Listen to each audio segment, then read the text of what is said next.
मराठा आरक्षण को लेकर महाराष्ट्र सरकार का बड़ा फैसला। विधानसभा में मराठा आरक्षण बिल पास, 10% आरक्षण के प्रस्ताव को मंजूर किया गया। मराठा आरक्षण बिल को लेकर बोले डिप्टी सीएम देवेंद्र फडणवीस। कहा, मराठा आरक्षण बिल दोनों सदनों में हुआ है पास। इससे पहले भी हमारी सरकार ने मराठा आरक्षण दिया था। मराठा आरक्षण को लेकर बोले बीजेपी नेता नीतीश राणे ने कहा, मराठा समुदाय के लिए आज का दिन बड़ा है।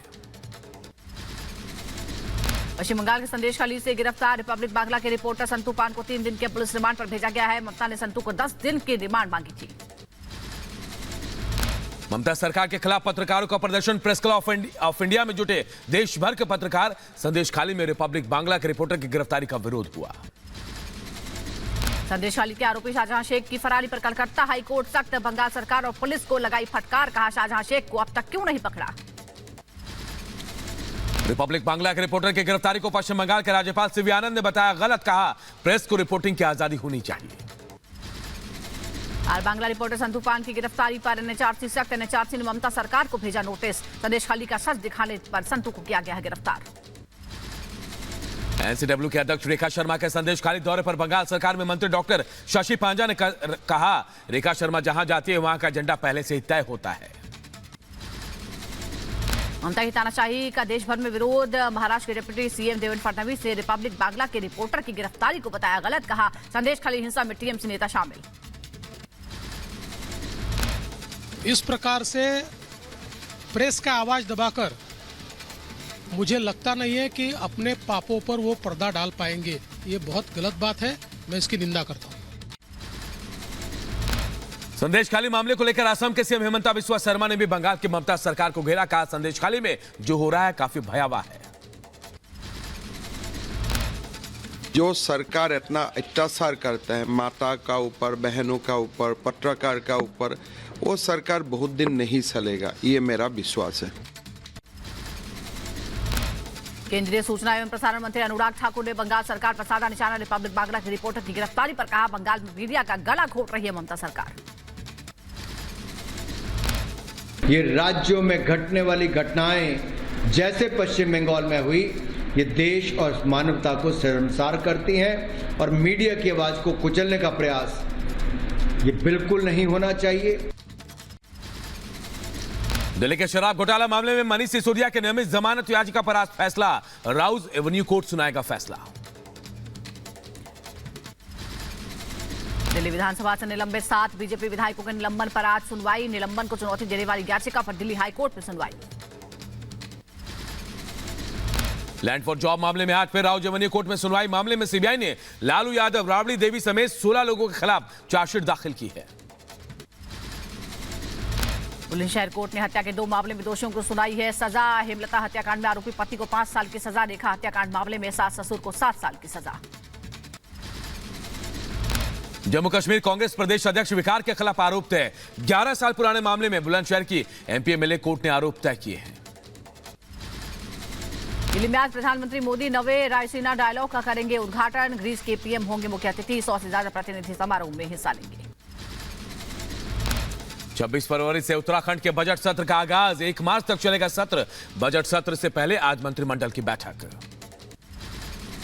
लखनऊ में आयोजित ग्राउंड ब्रेकिंग समारोह का आज आखिरी दिन है। एआई कॉन्क्लेव को लेकर सीएम योगी ने किया संबोधित। कहा, डेटा सेंटर का हब बनने जा रहा है यूपी में बन रहे 8 नए डेटा सेंटर। मुख्यमंत्री योगी आदित्यनाथ का सीतापुर दौरा। राज राजेश्वरी मंदिर में प्राण प्रतिष्ठा के कार्यक्रम में शामिल होंगे। यूपी राजधानी लखनऊ में आज से मस्जिदों मदरसों पर प्रचार करेगी बीजेपी। उर्दू और अरबी भाषा में बीजेपी करेगी चुनाव प्रचार। दरगाह हजरत कासिम शाहिद से होगा अभियान का आगाज। आज से 2 दिन के मुंबई दौरे पर जाएंगे बीजेपी अध्यक्ष जेपी नड्डा। अंधेरी में विशाल कार्यकर्ता सम्मेलन को करेंगे संबोधित। लोकसभा चुनाव से पहले जन विश्वास यात्रा पर निकले आरजेडी नेता तेजस्वी यादव। मुजफ्फरपुर से की शुरुआत। 1 मार्च तक पूरे बिहार का करेंगे दौरा। अपने 17 महीने के कामकाज को जन जन तक पहुंचाना है लक्ष्य। जेडीयू को लेकर तेजस्वी यादव का बयान। कहा, जेडीयू में अब कुछ नहीं रहा। जेडीयू 2024 में खत्म हो जाएगी। जनता दल यूनाइटेड की बात है तो हमने खुद भी कहा है, अब कुछ रह नहीं गया है। कुछ हो तब तो। जनता दल यूनाइटेड पार्टी जो है वो तो हमने कह दिया 24 में खत्म होना है।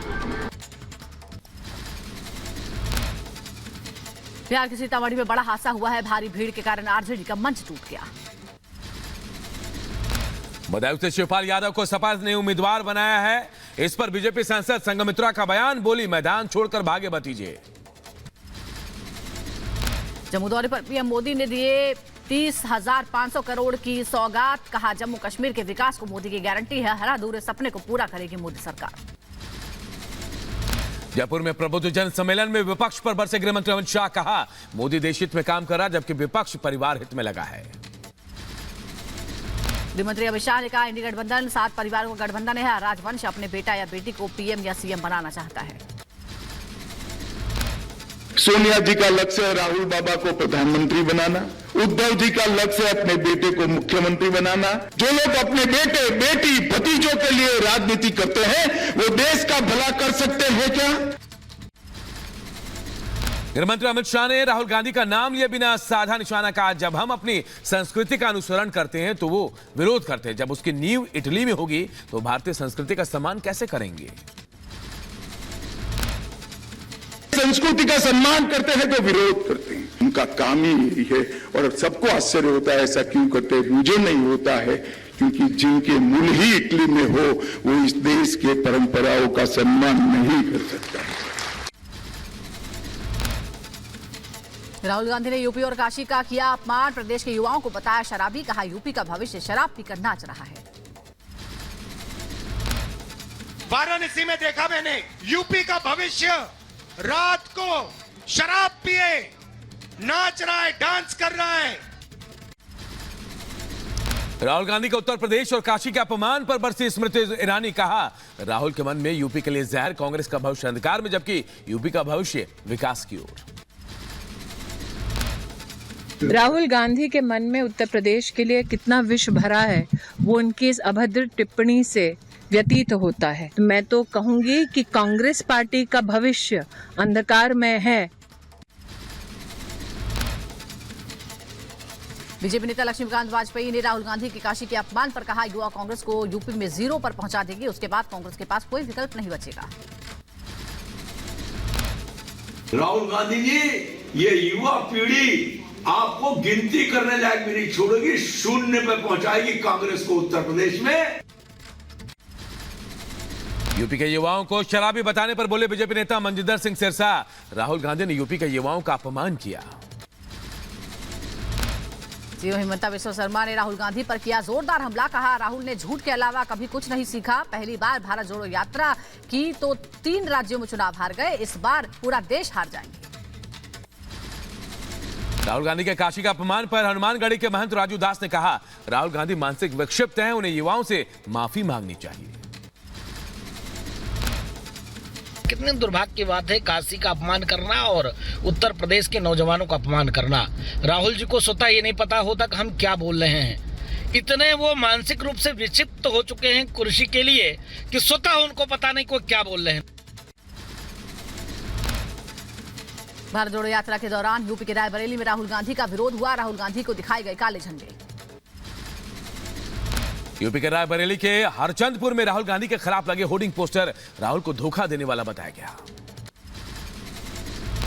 यूपी के रायबरेली में राहुल गांधी की यात्रा के बाद बीजेपी कार्यकर्ताओं ने गंगा जल से धोई सड़कें। यात्रा निकालने के बाद स्थानीय और बीजेपी नेताओं ने सड़क को किया गंगा जल से साफ। यूपी में इंडी गठबंधन को अखिलेश का बड़ा झटका। लोकसभा चुनाव के लिए सपा ने 5 उम्मीदवारों की तीसरी लिस्ट जारी की। बदायूं से शिवपाल यादव और वाराणसी से सुरेंद्र पटेल को टिकट। बदायूं से सपा के लोकसभा प्रत्याशी घोषित होने के बाद शिवपाल यादव पहुंचे इटावा। कोटेश्वर धाम मंदिर में पूजा अर्चना की। कांग्रेस सपा का गठबंधन टूटने पर बोले डिंपल यादव पार्टी को जहां से चुनाव लड़ाना है वो फैसला ले चुके हैं। मजबूती के साथ समाजवादी पार्टी बीजेपी से सामना करने जा रही है। लोकसभा चुनाव से पहले सपा प्रमुख अखिलेश यादव को झटका लगा है। स्वामी प्रसाद मौर्य ने पार्टी की प्राथमिक सदस्यता और एमएलसी पद से इस्तीफा दे दिया। कहा अपनी पार्टी के लिए करूंगा काम।